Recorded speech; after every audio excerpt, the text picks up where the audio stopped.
بسم الله الرحمن الرحيم. السلام عليكم. بس العفو دكتور بسيم. just a couple of slides before you بس على مود اسوي course orientation وبعدين انطيكم مجال بالسحن. اوكي. هسه السكرين واضحة يمكن؟ واضحة.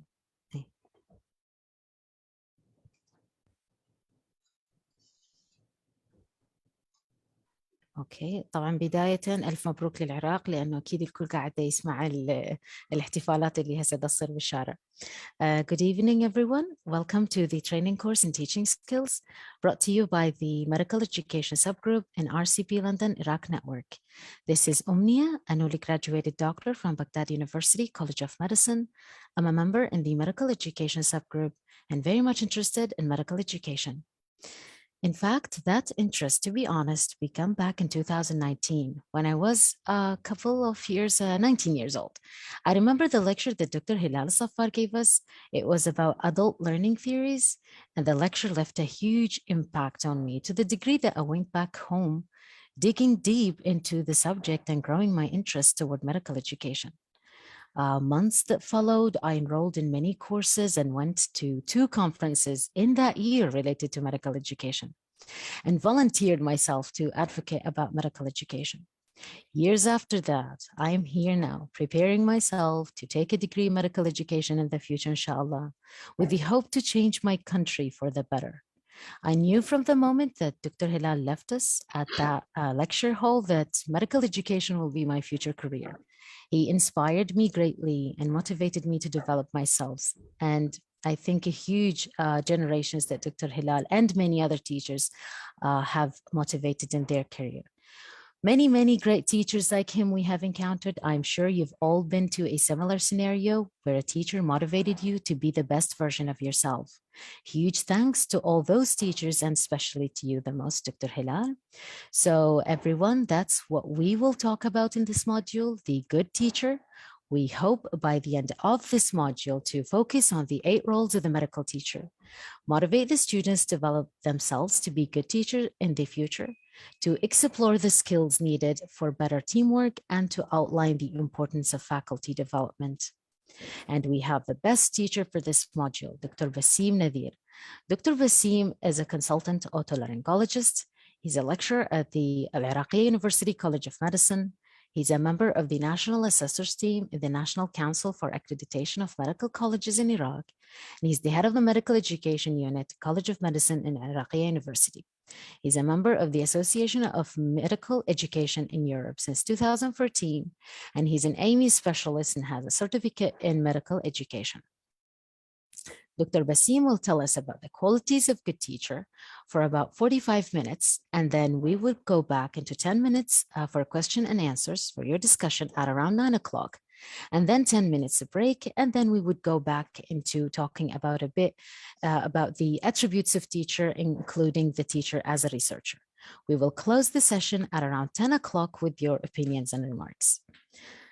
Again, reminder for our rules, if you have a question, kindly type it down in the chat box and we will go to you accordingly, or you can raise your hand, unmute yourself and speak directly to the doctors.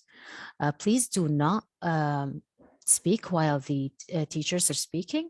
Make sure you stay muted and do not type on the screen. All the materials and the presentations will be sent to you at the end of the day. There will be a registration form that the team will post in the chat box. It is important that you type your name and your email correctly on it because we will need it to issue your certificates. And again, do not forget to fill the feedback form.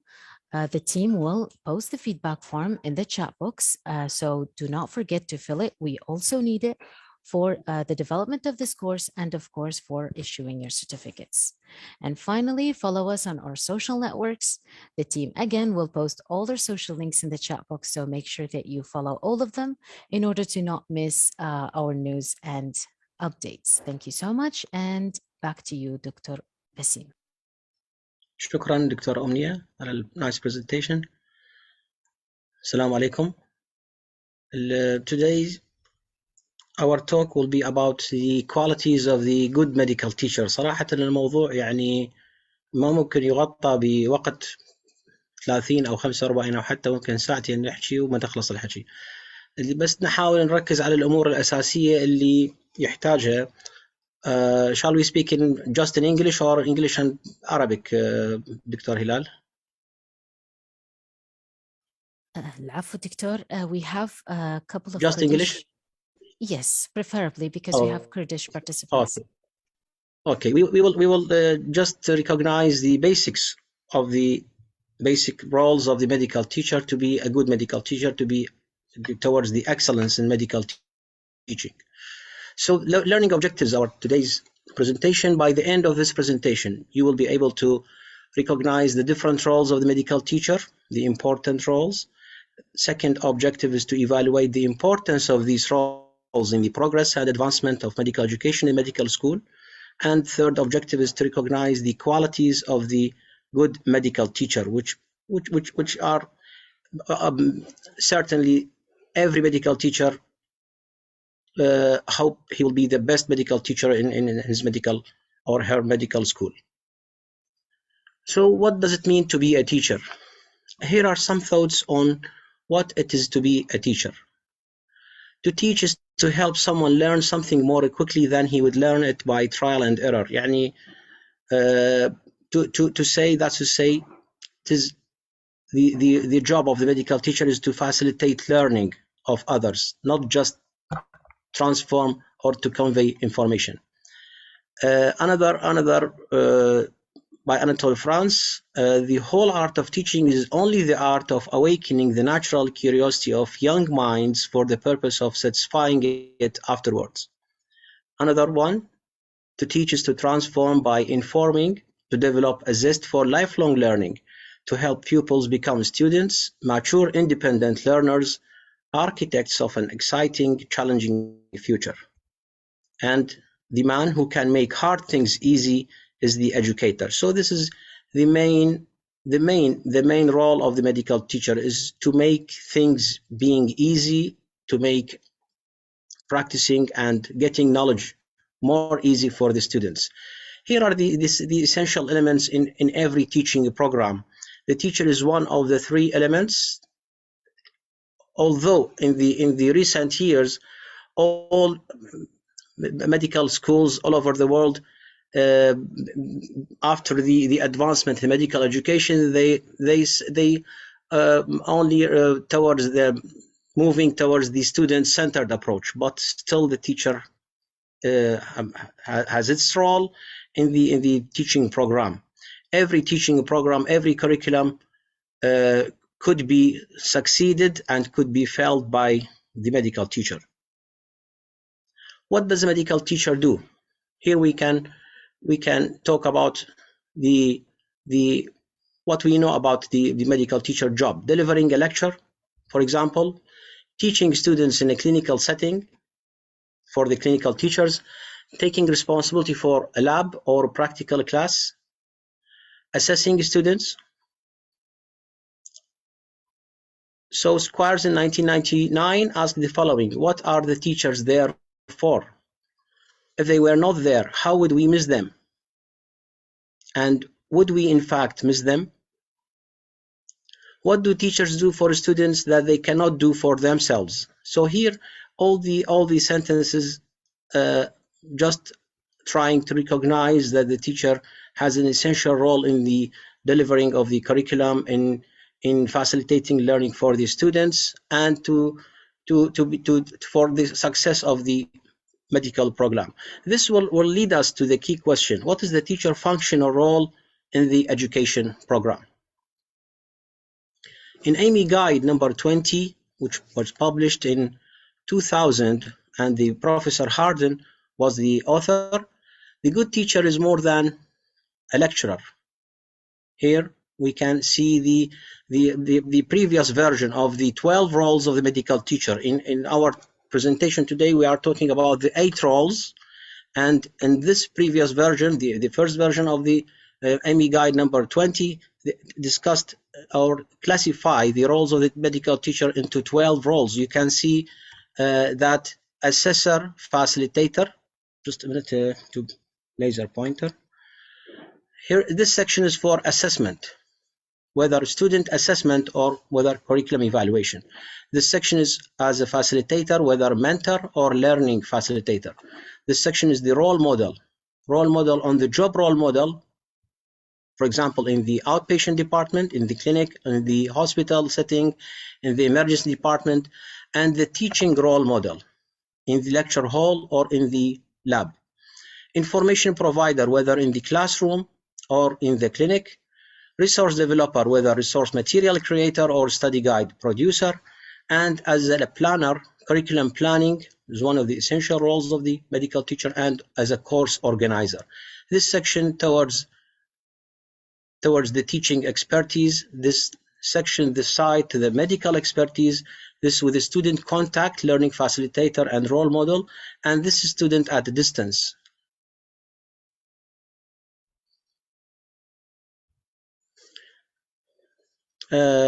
Regarding our talk today about the 8 roles of the medical teacher, this was my main reference for our presentation today. A book published by Elsevier, the author is Harden, and the 8 roles of the medical teacher. Each chapter talk about one of these roles. So the 8 roles, as you can see, little changes has been made for the previous version. And here we can see the professionalism, one of the roles, scholar and researcher, the teacher as manager and leader, the teacher as role model, as teacher and practitioner, and assessor and diagnostician, curriculum developer and implementer, facilitator and mentor, and information provider and coach. So we will talk. I will talk quickly about each role, because these roles has been discussed in the last course last year. So the first role is the teacher as information provider and coach. Knowledge is of 2 kinds. We know a subject ourselves, or we know where we can find information upon it, said by Samuel Johnson in 1775. So information provider, one of the well-known roles of the medical teacher, and information provider can be in different types or different forms. The teacher can be just a conduit for information, transmitting information to the student, just convey the information, or he can be developed to a more advanced stage as a curator of information, filtering and making information available. And the last step, or the next step, he can be information coach, guiding students to ask the right question, source information, and evaluate information received. So here we can see a cartoon about the teacher-centered approach, the traditional approach, and unfortunately it is still being used in our medical schools. Hopefully we can be following the footsteps of other medical schools and implement the student-centered approach, and all the large group teaching methods will be obsolete. Although there are certain methods to overcome this large number of students in every medical school. So the teacher-centered approach, all the information will be spoken by the medical teacher. Here you can see the teacher. Well, my fellow anthroposophists, I am sure my lecture has made you think. Some of students are sleeping, some students are bored, some students even will be absent from the lecture. And I just like to share with you this cartoon about teaching versus learning. Here, EJ and Spot. This EJ, I taught Spot how to whistle. Spot, he means the dog. I can't hear him whistling. So, as a friend, I said I taught him. I didn't say he learned it. This is one of the biggest pitfalls in teaching versus learning. Many of us, of our colleagues, they are just enter the classroom or the laboratory, and they are just present slide after slide without knowing about the students, whether they are learning or just listening without learning. And learning can be achieved or can be assessed or evaluated by feedback through formative assessment, feedback through quizzes during the classroom or during the lab, or whatever the procedure. So teaching versus learning, this concept is very important in the information provider role, the first role of the medical teacher roles. Don't be the sage on the stage. Sage here, the wise man, he is just talking and the others are either listening or pretend they are listening or just sleeping or they are boring. So the traditional classroom where the teacher's role was the sage on the stage, lecture today should be in the flipped classroom where the activity today and watch the lecture online tonight. So the homework is not done as the previous version in the traditional classroom. Teacher's role in the flipped classroom will be guide on the side. He is guide, he is the facilitator, he is guiding the students how they are learning between others. So small group teaching is one of the best approaches for deep learning, and the students will get information in another way different from the traditional one. The second role is the teacher as a facilitator and mentor. We cannot teach another person directly, we can only facilitate his learning. Carl Rogers in 1961. So facilitator and mentor is the second role, and in this diagram we can see there are 4 areas for facilitating student learning. The first one is clarifying learning outcomes, which is the most important section in the most important slide in every lecture, but unfortunately many students, they will not concentrate on the learning objectives or learning outcomes of the lecture or the session or even the labs. The second area for facilitating student learning is to identify learning opportunities. The third one is making learning effective, and the fourth one is engaging the learner in the learning. Engagement can be done by, for example, as I said, in small groups, small group discussions, maybe in team-based learning where buzz groups can be created in the large hall, in the classroom, in the large group setting. So 3 emerging models for the teacher as mentor can be described as the apprenticeship model, as the mentor as a skilled craftsperson learning by observing. Here, just like any other craft, the learner will learn by observing the mentor. The second model for mentorship is the competence-based model, and the mentor as a trainer, the instructor who demonstrates and assists the student to achieve a set of competencies. And the third one is the reflective practitioner model, and mentor as a critical friend and co-inquirer. Here's concentrating about the critical friend and making the safe environment for the learner to get the deep learning. The promotion of collaboration and partnership in the learning process. The 4 FAIR principles for effective learning are as follows. Provision of feedback to learners, the first one. The second one, active rather than passive learning. And the third one is individualization of learning. We have different set of students each year accepted in the medical school. Each group of students, they have maybe 1/3 very smart students. They will learn as quick as you cannot imagine how they quick are learning. And maybe 1/3 is medium range, and 1/3 is they need individualization of learning. They may need more time, they may need more approaches, different approaches to help them learning in the right way. And the 4th principle is making learning relevant. This point may be how to say it, making learning relevant may be implemented or for example in the traditional curriculum, as in our medical school, the basic sciences, we have a lot of information were not relevant to the clinical practice of the graduated or day 1 doctor.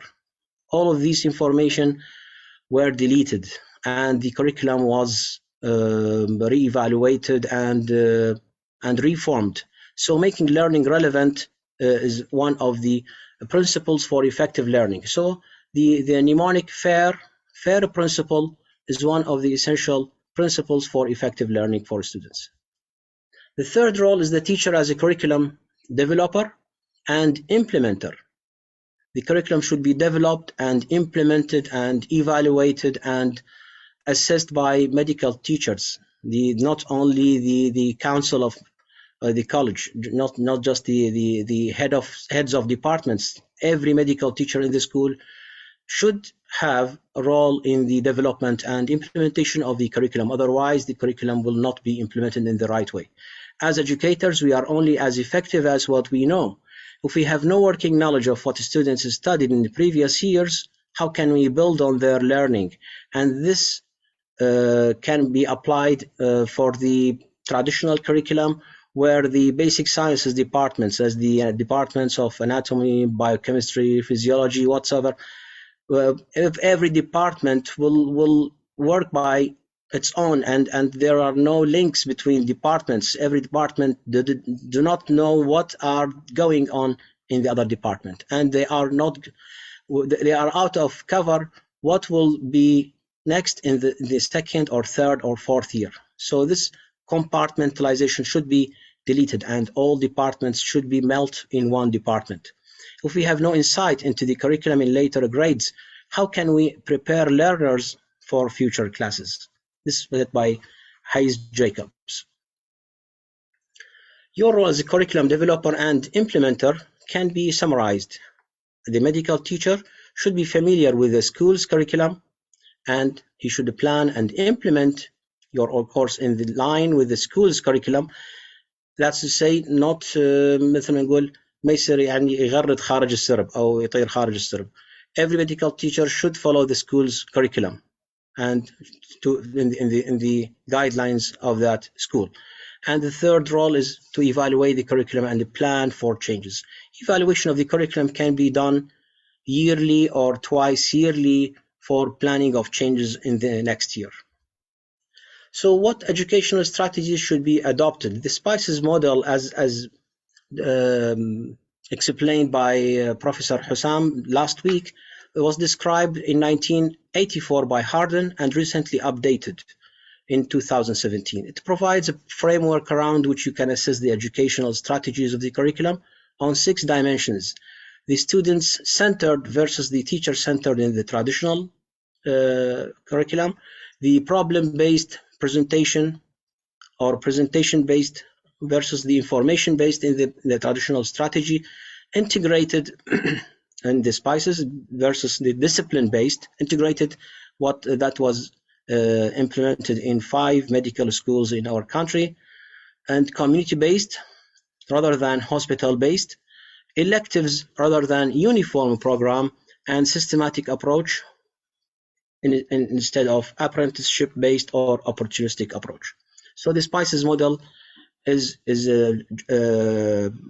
much better than the traditional, and there are many articles comparing the integrated curriculum with the traditional curriculum, and the evidence-based is present in the articles. If one have any doubt about the evidence-based medicine, about our evidence-based medical education, about the SPICES model.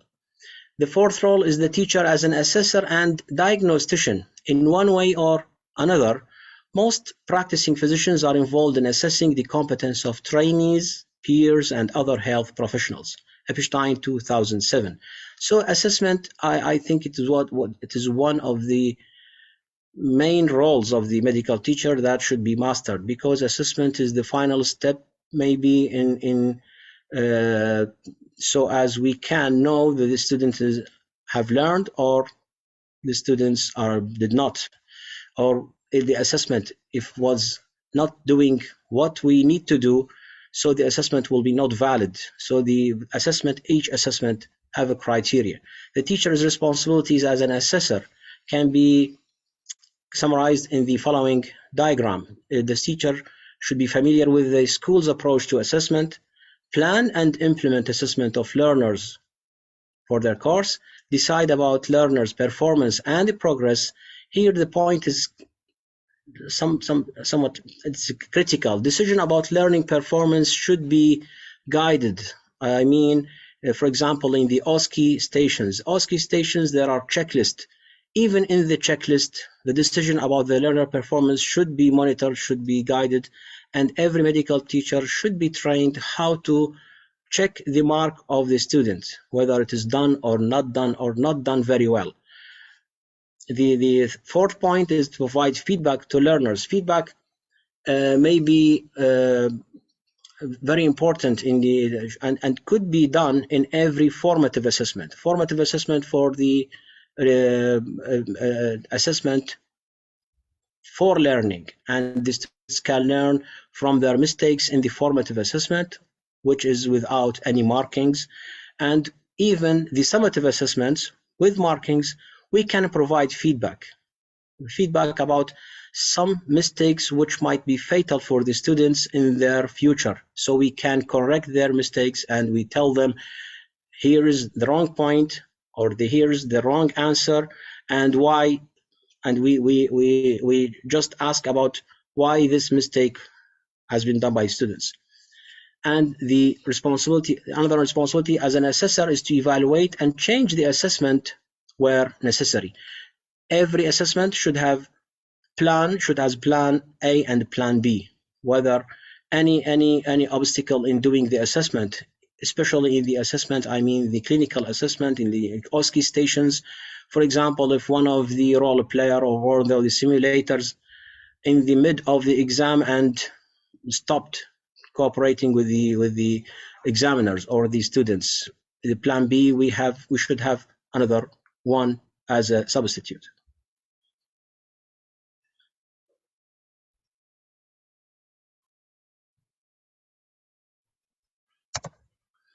The school's assessment profile. Profile is mnemonic for the trend of the assessment in the medical schools all over the world. The trend for the assessment, it should be program focused rather than compartmentalized in the traditional approach. It should be in the real world, not in the ivory tower, outcome or competency based versus content and time based. And the outcome competency based, I saw this implemented in our mother medical school, as we said, College of Medicine, University of Baghdad. The mastery skills, where the procedures and the skills should be mastered by the students before they are traveled or before they pass to the next grade. So it is not time-based or not content-based, and every student should master it. For example, blood pressure measurement, IV cannulation, whatever the procedures. So outcome or competency-based in the trend of the profile for the school assessment. Assessment for learning with feedback. As I said, for learning means formative assessment versus assessment of learning without any feedback. The impact of the assessment. Every assessment should has impact on the students, for the medical teachers and for the medical school, versus no impact of the assessment in the traditional approach. Learner engagement and versus engagement and evaluation of the assessment. Every assessment should be evaluated according to the optical marker software, where we can check for any mistakes in, for example, any mistakes in just the answer key of the students. We can evaluate the assessment even in the difficulty index for the questions. How was the performance of the students in our assessment? That was for the written exams. For the clinical exams, there are other way for evaluation of the clinical assessments. So evaluation, because of the assessment, because of its importance and the associated complexities, quality control and evaluation of the assessment process are critical. The assessment process should be judged in terms of validity. It is measuring what should be measured and the specified learning outcomes. Reliability, is it reliable, providing consistent results and avoiding examiner and other biases? Fairness, is it fair, including how students with disabilities or cultural differences are assessed? Acceptability, is it accepted by staff and students as an approach to assessment? and feasibility. Can it be implemented with the resources available, and are sufficient resources made available? This is one of main points, most important points for every assessment to be done. And impact, does it have a positive impact on the students, on the curriculum and the teachers? The fifth role, the teacher as a role model as a teacher and as a practitioner. As a general rule, teachers teach more by what they are than by what they say. So every medical teacher, especially the clinicians, can be a good role model for the students. Example isn't another way to teach, it is the only way to teach, said by Albert Einstein. So we have two role models the first one is on-job role model. The teacher as a clinician should model or exemplify what should be learned. Students learn by observation and imitation of the clinical teachers they respect. Students learn not just from what their teachers say, but from what they do in their clinical practice and the knowledge, skills, and attitudes they exhibit, especially in the hospital setting, in the outpatient department or in the emergency department. The second role model as a teacher, the teacher has a unique opportunity to share some of the magic of the subject with the students. He or she can kindle in the students a curiosity and quest for a better understanding of the topic and the relevant pathophysiology by his or her own personal example. 6 reasons why the role model is important. A role model can contribute to the learning environment that supports students' learning. It can help students to develop their professional identity. Role model helps students acquire the necessary professionalism and behavior, and it can demonstrate the competencies expected of a doctor. It can influence the students' lifestyle choices, and it can influence the students' choice of career. Every medical student might be will follow one of the good medical teachers, and he will like his career, and in the postgraduate study he will follow the footsteps of that role model during the medical school. The 6th role, the teacher as a manager and leader. Teachers who choose the path of teacher leadership become owners and investors in their schools rather than mere tenants. Tenants means مستأجر، يعني كانما أجير أو كانما عامل يأخذ أجرة. فالteachers can be owners and investors in their school. Roland Barthes said 2001. The teacher may be a manager and leader at different times, maybe a manager and leader institutional, maybe a manager and leader of a course, or maybe a personal leader. The 7th role, the teacher as a scholar and researcher. Originality is the essence of true scholarship, and creativity is the soul of the true scholar. Namdi Azikiwe. This role, we can summarize the scholarly teacher by 7 features. The first one, reflection on teaching, evidence-informed decisions, innovation in education, education research, and communication about education, evaluation of education, and confrontation of broader issues. So these are the 7 features of the scholarly teacher. The teacher as a researcher, action research. As a teacher, you are also a researcher.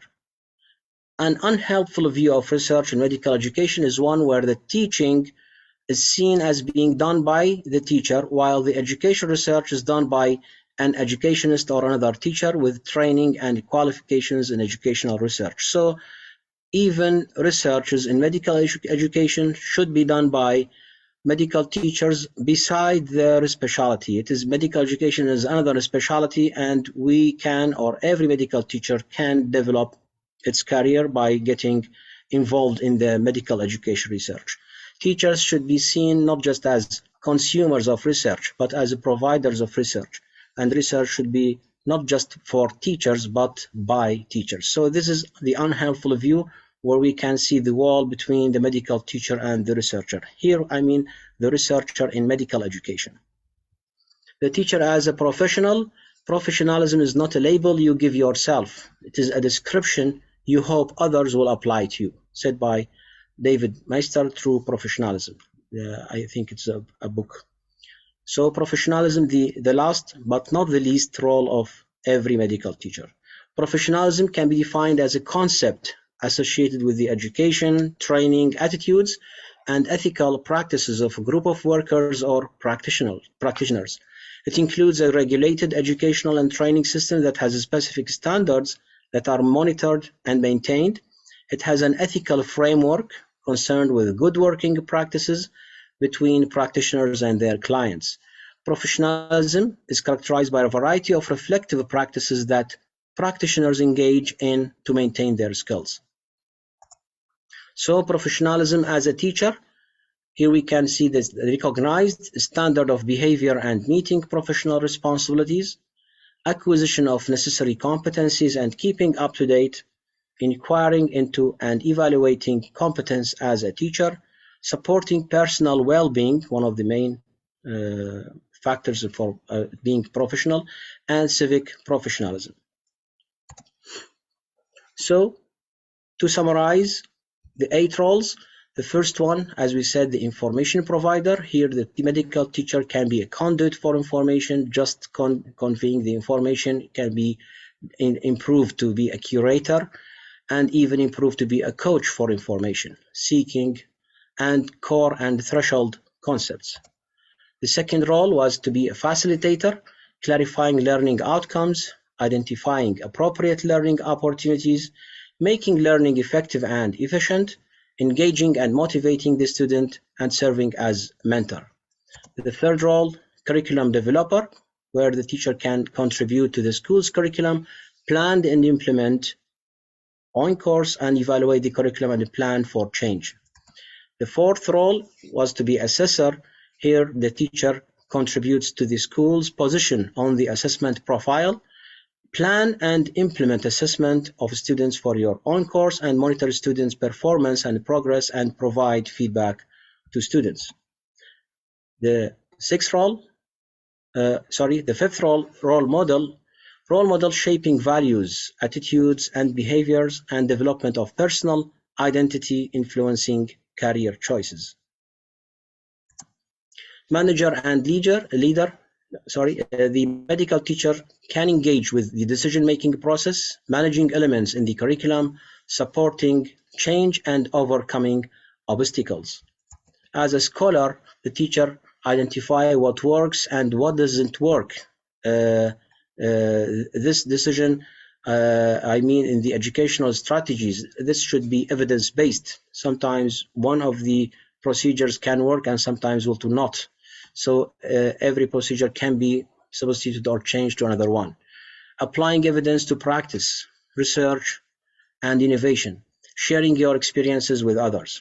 And the last role, but not the least, is a professional role, medical teacher as a professional. As a teacher, keeping up to date with education developments, responsible for personal well-being and civic professionalism. Time for discussion now regarding the 8 roles of the medical teacher. For those participants who were not in our last course last year, can you write in the chat box, or even all of the students are involved, write in the chat box your opinion about the following aspects. The first one, what are the most important roles that every medical teacher should master it, and why? The most important roles, I mean not the all 8 roles, you already know it, but I mean you can select 2 or even 3 roles you think they are the most important, and why? And the second question, what are the roles that you were not aware about its presence or its importance? Okay, time for discussion. Omnia? Yes, thank you so much, Dr. Baseem. Everyone, you can type in the chat box the most important rules that every medical teacher should master it and why. So we give you a couple of minutes for the first task. You can all type in the chat box, and then we would have time to discuss your answers. And as Dr. Baseem said, for those of you who haven't been there in our last courses, we have a dedicated course called the Basic Course in Medical Education. We talked about the qualities of good teachers and the 8 roles of a medical teacher. We also talked about professionalism and leadership, and also curricular development. If you're interested, you could go back in our courses and review all these materials. Everyone, please type in the chat box all the important roles and why medical teachers should master it. Dr. Hilal is raising his hand. Please go ahead, Dr. Hilal. شكرا جزيلا أستاذ بسيم. شكرا دكتورة أمنية على الأريجنت presentation. أنا أعتقد يعني why we are doing these courses. We try to highlight certain points that we are not be aware previously. I will mix my talk Arabic and English. إخوان, medical education is a discipline. It is an art. It is a science. And being we are working in medical schools or any academic institutions, we have to dig down what is new, what's about my role, what I am doing. And if you excuse me, I have certain poll here, and I want you to answer it correctly or just reflect what is in your insight about that one. And then we discuss it. This will raise points to be discussed. I will launch the poll now. Can you see it? Yes. The question is about attending a larger group teaching. Here in Iraq, we are thinking that the process of learning is only, or most of the time, it is large group teaching. It is lecturing, محاضرة. دخلت المحاضرة، كملت المحاضرات، حفظت المحاضرات. الأستاذ يقول أنا انطيت محاضراتي, as if the process of learning is only by lecturing through a large group sessions. Now, just answer this question. How frequent do you attend large group teaching? صار شوي mistake بالطبع هسه طبعت السؤال. Most of the time, usually, sometimes, regularly, or not at all. We need voters. الموجودين عندنا أعتقد فوق ال80 أو ال90 attendee to this meeting. Please vote. هذا anonymous voting. ما حد يعرف أنت شو مصوت, but please vote on it. How frequent do you attend a large group teaching at your medical institution? Dr. Hilal, I think there should be another option accordingly. Okay, ما راح يجي السؤال اللي وراها. The next question is about that. And how about the system of the college itself, sir? About the system of the college. Yeah, because we are trying to discuss the مساء الخير أستاذك مساء الخير. يلا شباب, come on. Only 20 is just we have 93 attendee to this meeting. So I guess at least 45 should vote. Okay. By the way, do you think a larger group teaching is a good way of teaching or a good way of learning? Should go Ustazaki. You are mute. You are mute. نعم أستاذ، شكرا جزيلا. احنا قبل الاكريديشن بروسيس يعني كانت كلها يعني لارج جروب تيتشنج والمحاضرات بالشكل القديم. هسه لا، احنا عندنا سمول جروب ديسكشنز، فاللارج جروب تيتشنج almost vanished away. ما موجوده حاليا يعني. اعتقد في كل شيء اكو يعني الادفانتجز والديسادفانتجز، بس السمول جروبs are much more better to control. Thank you. Yes, thank you very much. In my previous presentation last week, I showed you a structure of a course. That course consists of about 35 hours of learning. 10 hours only is about large group teaching. So it is 30% of the total time. Keeping in mind, our medical school's curriculum usually extends for about 5,000 to 5,500 learning hours.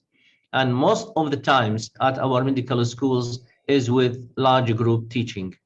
We cannot go directly to a small group teaching. Probably the logistics are not, especially with the increasing number of medical students every year, but we have to call it interactive type of learning. Interactive, you may do an interactive learning with a larger group of teaching. So, okay, till now, the voting is around 50, okay. Now, the next question is that if you don't attend regularly, the reason is due to the most important reason for not attending the larger group teaching. I put 3 answers: not convinced it is useful, because of logistic reasons, the hall is not suitable, the audio visual is not good, therefore I don't attend, or because it depends on the competency of the lecturer. And it seems to be the most answer is that lie in that issue. Now, did you attend the medical school, our large medical education course last week? From the voter, more than 50 voter, 50% of them are, sorry, 87%, and this is very good. That's mean continuity of our attendee to our courses. Also, I asked about, do you have registered within our network and you have an RCP code? About 50 voters, they said 67% they have RCP code. And as a medical teacher, how many roles you are doing now? I've said 1 role, 2 roles, 3, 4, 5. Dr. Baseem is talking about 8 roles for any medical teacher. So I will show you the result of our poll. Do you have it now? Can you see the result? Yeah. Yes. So إذا تشوفون يعني والله it's good, unexpected that more than 60% they are either attending larger group teaching most of the time or usually. That's good percentage. And the most important reason that they are not attending the session, this is because of the incompetent teacher. It depends the skills of teaching, the way of teaching. And I have said, as I have said, 87% they attended the last week medical education module 1, and around 67 they have registered with, and they have an RCP code. And as a medical teacher, from the voters, 36% they are doing 2 roles, and 3 they are doing 3 roles. Okay, thank you. Dr. Baseem, the floor is yours to comment on the results. Seriously, results are very good, especially the first one, the attendance of the students. I think because this group of students who are participating in this course are maybe one of the brilliant students and they are attending all of the lectures maybe. The second one, about the incompetent teacher, I think it is one of the facts about we have many teachers without any medical education development courses, or maybe they are not involved in the medical education process. And even the course that should be done by medical teachers when they are accepted in the medical school is just not about Arabic language, about ways of presentation. It is old-fashioned course that will not develop medical teacher abilities. And about the roles, the last one. Last one. How many roles? Do we get about 67%? They are doing at least 2 roles, and this is very important. Very good. Yeah, I guess the medical teacher is not only a source of information or information provider. He is a curriculum developer. He is a medical leader. He is a mentor. He is one of the secrets, I think, to be a good teacher, Baseem, from what I have found during my career. is that I put myself in the position of the medical student, what is by term called empathy. And when I try to explain a disease like angina or infarction, I will ask myself, if I am a medical student, how can I understand angina? What is the things that I can do it to understand? And there I will go to the teacher role. I will try to answer these questions. And I found it most of the time, when I play that role, it was very simple and easy to deliver messages that could be understood and received by the medical student. This is one of the lessons I have learned in my career. Exactly. Thank you so much. Thank you so much, Dr. Hilal. So I think we have a couple of answers in the chat box, Dr. Baseem.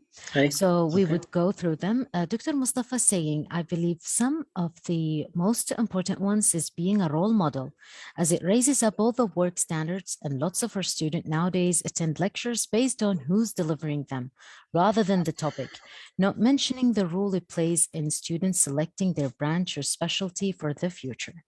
Thank you so much, Dr. Mustafa. We will be having a dedicated lecture on role modeling in the final module of this course.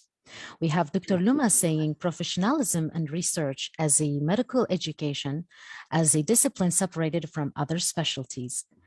And Dr. Rawa is saying the roles which are important are setting a role model, as he will set an example for the students while he behaves with them and his patients as well. This will be imprinted in their minds more than the role of giving knowledge. So most of them are saying role modeling and the professionalism are one of the most important roles that every medical teacher should master.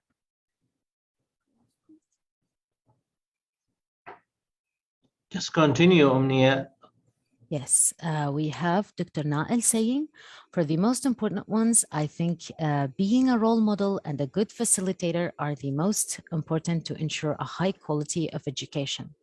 And I was not aware about the part that curriculum planning plays in the role of education. Definitely. Dr. Zainab is saying a medical teacher should be patient, enthusiastic, have a decent baseline knowledge, and open to change. Yes. Dr. Aram is saying communication skills as it guides a well-oriented teacher-student relationship and hence principles of a good teacher. Thank you, Dr. Aram. We have a course about communication skills. We did a workshop about this last year, so you could join us and review the course because we talked in depth about communication skills and its role in teaching. Not sure if this is a role or not, but sympathy and empathy in the teacher-student communication should be squeezed into the art of medical teaching. How do you comment on that, Dr. Baseem? About what? Sorry. Sympathy and empathy in the teacher-student communication. These are part from professionalism, which is the last stage or the more advanced stage of medical education career. Mm-hmm. So it's sure one of the roles. I will talk about it in the next section after the break, about the good qualities of medical teachers. Dr. Murtaza is saying becoming a facilitator is most important as a starting point and to transform the teacher-based approach to student-based approach plus maintaining it. Thank you, Dr. Murtaza.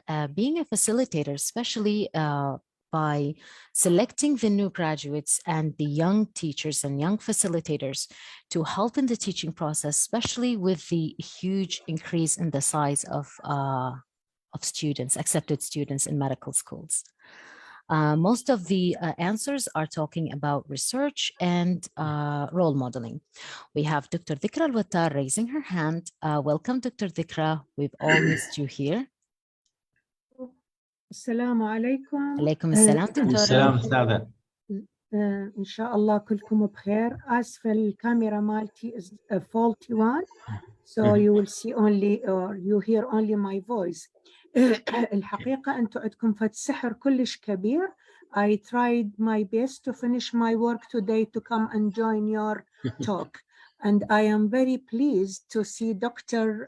Baseem Natheer presenting his topics, which is very of interest to me.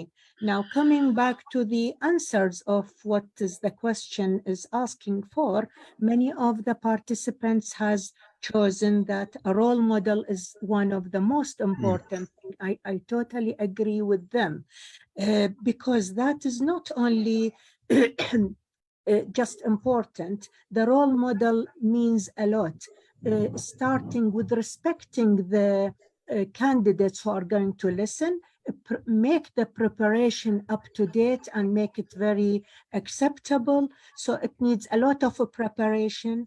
It needs respect of the people and the time and of everything. So I think being a role model by everything is very one of the very important factors.